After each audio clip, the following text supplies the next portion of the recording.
Electrical info में आज हम बात करेंगे कि ट्रांसफार्मर का जो न्यूट्रल होता है उसको क्यों ग्राउंड करते हैं, इसकी क्या वजह है, इसको ग्राउंड करने का क्या फ़ायदा है और इसका क्या रीज़न है।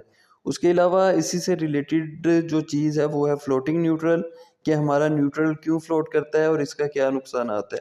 तो जैसे कि आपको पता है किसी भी पावर ट्रांसफार्मर या डिस्ट्रीब्यूशन ट्रांसफार्मर में जब आप कनेक्शन देखें जिसको डेल्टा स्टार कनेक्शन भी कहते हैं, जो मोस्टली हमारे डिस्ट्रीब्यूशन ट्रांसफार्मर में लगाए जाते हैं, तो आपने देखा होगा कि जो हमारी सेकेंडरी साइड है जिसको स्टार कनेक्शन किया होता है उसके 3 फेज के टर्मिनल्स होते हैं और एक जो होता है न्यूट्रल का होता है। तो न्यूट्रल के टर्मिनल को हमने अर्थ किया होता है जिसको ग्राउंडिंग कहते हैं। और आपको एक और चीज़ बता दूं, जो लाइव पार्ट्स होते हैं जिनको हम अर्थ प्रोवाइड करते हैं इनको ग्राउंडिंग कहते हैं। और जो नॉन लाइव पार्ट्स होते हैं इनको अगर हम अर्थ प्रोवाइड करें तो इसको अर्थिंग कहते हैं। ये काफ़ी कन्फ्यूजन होती है, जो इलेक्ट्रिकल से रिलेटेड भी लोग होते हैं वो भी इसको इंटरचेंज कर देते हैं, उनको भी इसमें कन्फ्यूजन होती है। अर्थिंग और न्यूट्रल को, अर्थिंग और जो ग्राउंडिंग होती है उसी को सेम ले रहे होते हैं। लेकिन जब हम न्यूट्रल को यानी कि अर्थ करते हैं तो उसको हम ग्राउंडिंग कहते हैं अपनी इलेक्ट्रिकल जो हमारी लैंग्वेज होती है उसमें। तो इसको हम क्यों करते हैं? सबसे मेन वजह तो ये होगी ना कि हम ये न्यूट्रल को सादा भी तो छोड़ सकते हैं जैसे कनेक्टेड है केबल्स के साथ। तो इसको हम अर्थ ही क्यों करते हैं, उसका क्या फ़ायदा है? तो सबसे मेन चीज़ इसकी ये है कि सबसे पहले आप देखते हैं कि जो हमारे डिफरेंट फेज़ हैं यानी कि रेड, येलो, ब्लू और न्यूट्रल जो है, इन जो इसके 3 फेजेज़ हैं इसमें जब हम लोड कनेक्ट करेंगे तो सबका जो लोड है वो सेम नहीं होगा। कहीं पे 10 एम्पीयर आ रहा होगा तो कहीं पे 15 एम्पीयर का लोड कनेक्टेड होगा, कहीं पे 20 का होगा। तो इस वजह से क्या होगा, अनबैलेंसिंग होगी। जब अनबैलेंसिंग होगी तो हमारे न्यूट्रल में भी पोटेंशियल आ जाएगा जिसे फ्लोटिंग पोटेंशियल कहेंगे या जिसको फ्लोटिंग न्यूट्रल भी कहते हैं। तो जब इधर वोल्ट आएगा तो उसकी वजह से क्या होगी, हमारे डिस्टरबेंस पैदा होगी हमारे पूरे ये ट्रांसफार्मर में या पूरे सिस्टम में। और इसको हमेशा ज़ीरो होना चाहिए, जो न्यूट्रल में हमारा पोटेंशियल होगा इसको हमेशा ज़ीरो होना चाहिए ताकि हमारी जो जितना भी लोड है वो कंटिन्यूसली सही तरह चल सके और किसी किस्म का डैमेज ना हो सके इसमें वोल्टेज होने की वजह से।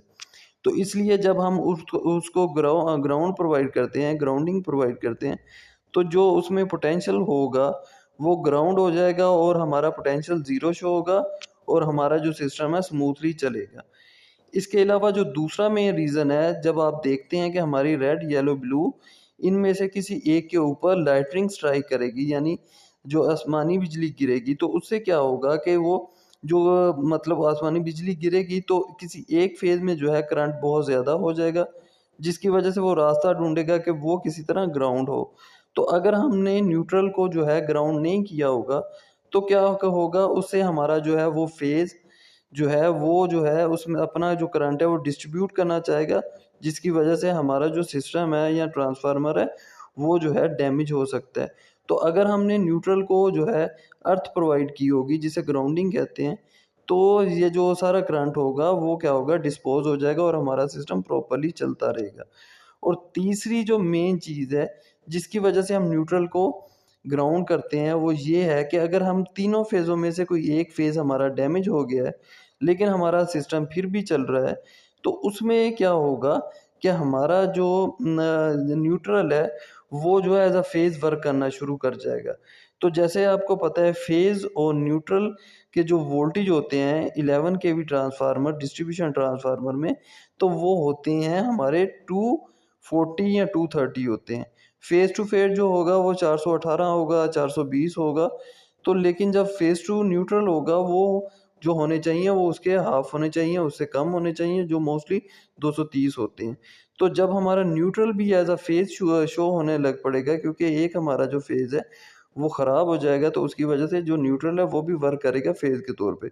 तो जितने भी हमारे इक्विपमेंट हैं या लोड कनेक्टेड होगा, जैसे लाइटें हैं या हमारे पंखे हैं या रेफ्रिजरेटर वगैरह है, तो उसमें जो है जो फेज़ टू न्यूट्रल आ रहा होगा यानी कि जो भी फेज़ हमारा ख़राब होगा वो न्यूट्रल को क्या कर देगा, फेज़ बना देगा और हमारा जो फेज़ और न्यूट्रल वर्क नहीं करेगा और वो भी फेज़ टू फेज़ हो जाएगा। और जिधर हमें 220-30 वोल्टेज चाहिए होंगे वो भी हमारे क्या हो जाएंगे, 418-420 वोल्टेज दे रहा होगा। उसकी वजह से क्या होगा, हमारे जो जो जितना लोड कनेक्टेड होगा वो जो है वो जो उसमें अनबैलेंसिंग होगी और वो जो हमारी इक्विपमेंट है वो ख़राब हो जाएंगी या हमारा जो मेन जो ट्रांसफार्मर है उस वो डैमेज हो जाएगा।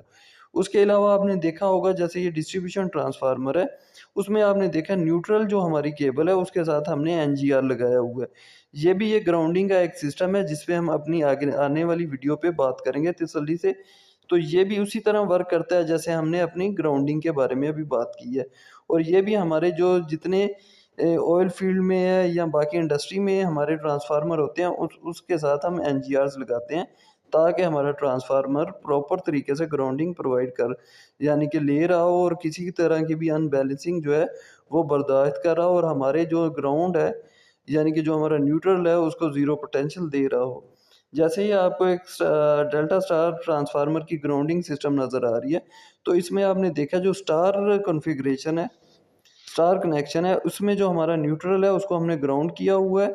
इसके तीनों जो मेन रीज़न है वो मैंने आपको बता दिए हैं। नंबर 1 जो हमारा ट्रांसफार्मर है उसमें जो फ्लोटिंग न्यूट्रल होगा या फ्लोटिंग वोल्टेज पोटेंशियल पैदा होगा उसको ये ग्राउंड करके ज़ीरो कर देगा और हमारा सिस्टम ठीक चलेगा।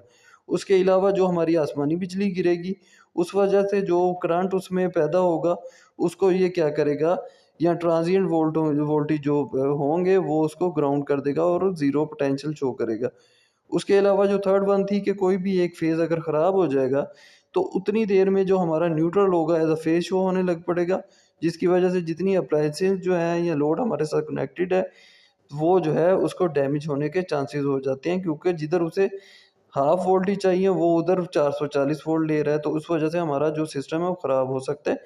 इसलिए ये जो है हम अपने न्यूट्रल के साथ ग्राउंड अटैच करते हैं और इसको ग्राउंडिंग कहते हैं ना कि इसे अर्थिंग कहते हैं।